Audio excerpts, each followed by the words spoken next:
Good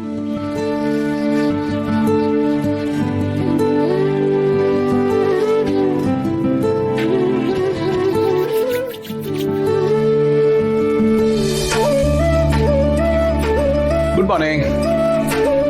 good morning. ಏನದು ನೀವೇ coffee ಮಾಡ್ಕೊಂಡು ಬಂದ್ರಿ? ಈ ತರ ನಿಮ್ಗೆ ಬೆಡ್ ಕಾಫಿ ಕೊಟ್ಟು ಸೇವೆ ಮಾಡಿ ಎಷ್ಟು ದಿವಸ ಆಗಿತ್ತು, ಹಾಗೆ ಸುಮ್ಮನೆ ಎಲ್ಲಾನು ರೀಕ್ರಿಯೇಟ್ ಮಾಡ್ತಾ ಇದ್ದೀನಿ.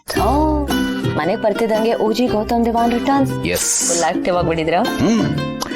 ಹೋಮ್ ಪಿಚ್ಗೆ ಬಂದಿದ್ದೀವಲ್ಲ, ಸೊ ನಮ್ಮ ಪರ್ಫಾರ್ಮೆನ್ಸ್ ಸ್ವಲ್ಪ ಜಾಸ್ತಿನೇ ಇರುತ್ತೆ. ಮಲಗಿದಾಳೆ ಬಿಡ್ರಿ. ಏನ್ ಮಲಗಿದಾಳೆ? ಸ್ವಲ್ಪ ಪ್ರೈವಸಿ ಸಿಗಂಗಿಲ್ಲ, ಫುಲ್ ಆಕ್ಟಿವ್ ಆಗ್ಬಿಡ್ತೀರಾ ನೀವು. ಹೆಂಡತಿ ಜೊತೆ ಸಿಗೋ ಏಕಾಂತನಾಗೆಲ್ಲ ವೇಸ್ಟ್ ಮಾಡ್ಕೋಬಾರ್ದು. ಸಿಕ್ಕಿಲ್ಲ, ಮಾತಲ್ಲೇ ಮರ ಮಾಡ್ಬಿಡ್ತೀರಾ. ನೀವೇನ್ ಕಡಿಮೆ ಇಲ್ಲ, ಕಣ್ಣಲ್ಲಿ ಕೊಡ್ತೀರಾ.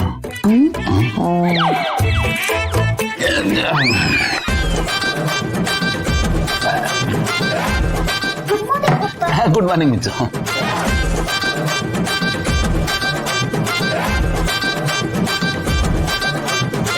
ಗುಡ್ ಮಾರ್ನಿಂಗ್ ಅಪ್ಪ.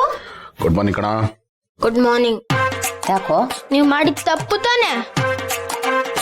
ಏನ್ ತಪ್ಪು ಮಾಡಿದ್ವಿ ನಾವು? ನನ್ನನ್ ಮಾತ್ರ ಅಲ್ಲೇ ಬಿಟ್ಟು ಇವಳನ್ ಮಾತ್ರ ಕರ್ಕೊಂಡ್ ಬಂದು ನಿಮ್ ಪಕ್ಕ ಮಲ್ಸ್ಕೊಂಡಿದ್ದೀರಾ? ನನ್ಗಿಂತ ಇವಳೇ ಹೆಚ್ಚು ಅಲ್ವಾ ನಿಮ್ಗೆ? ನಿನಗ್ ನಿದ್ದೆ ಬರ್ತಿರ್ಲಿಲ್ಲ ಅಂದ್ಬಿಟ್ಟು ನೀನ್ ಹೋಗಿ ಚಿಕ್ಕಿ ರೂಮಲ್ಲಿ ಮಲ್ಕೊಂಡೆ. ಅವ್ಳ ರೂಮಲ್ಲಿ ಒಬ್ಳೇ ಇದ್ಲು, ಭಯ ಆಗ್ತಿತ್ತು, ಅದಕ್ಕೆ ಇಲ್ಲಿ ಬಂದ್ ಮಲ್ಕೊಂಡ್ಲು.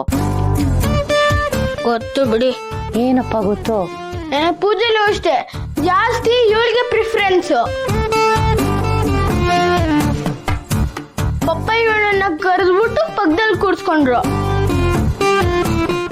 ಇವಳ ಫಸ್ಟ್, ನಾನೇ ಲಾಸ್ಟ್ ಅಲ್ವಾ? ಏನಾಯ್ತು? ಫಸ್ಟ್ ನೆಕ್ಸ್ಟ್ ಪ್ರಿಫರೆನ್ಸ್ ಅಂತೆಲ್ಲ ಮಾತಾಡ್ತಾ ಇದ್ಯಾ? ಹಾಗೆಲ್ಲ ಏನು ಇಲ್ಲ ಕೊಡೋ, ಹಾಗೆಲ್ಲ ಅನ್ಕೋಬೇಡ. ಏನಿಲ್ಲ, ನೀವ್ಯಾಕೆ ನನ್ನನ್ನು ಕೂರ್ಸ್ಕೊಂಡಿಲ್ಲ ಪಕ್ಕದಲ್ಲಿ?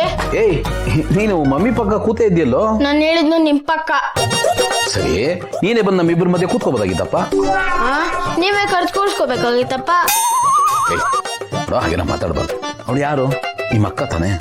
ನಿನ್ನೆ ಅವಳಿಗೆ ಸ್ವಲ್ಪ ಬೇಜಾರಾಗಿತ್ತು, ಹಾಗಾಗಿ ಅವಳನ್ನ ಪಕ್ಕದಲ್ಲಿ ಕೂರ್ಸ್ಕೊಂಡು ಪೂಜೆ ಮಾಡಿದೆ ಅಷ್ಟೇ. ಏನು? ಹಲ್ಲುಜ್ಜು, ಹಾಲು ಕುಡಿ ಅಂತ. ಇದನ್ ಮಾತ್ರ ಕರೆಕ್ಟ್ ಆಗಿ ಹೇಳಿ. ಈಗ ನಾನು ಏನ್ ಹೇಳ್ಬಾರ್ದು ಹೇಳ್ದಂತ ಹಿಂಗೆ ಹೇಳಿ ಹೋಗ್ತಿದ್ದಾನೆ.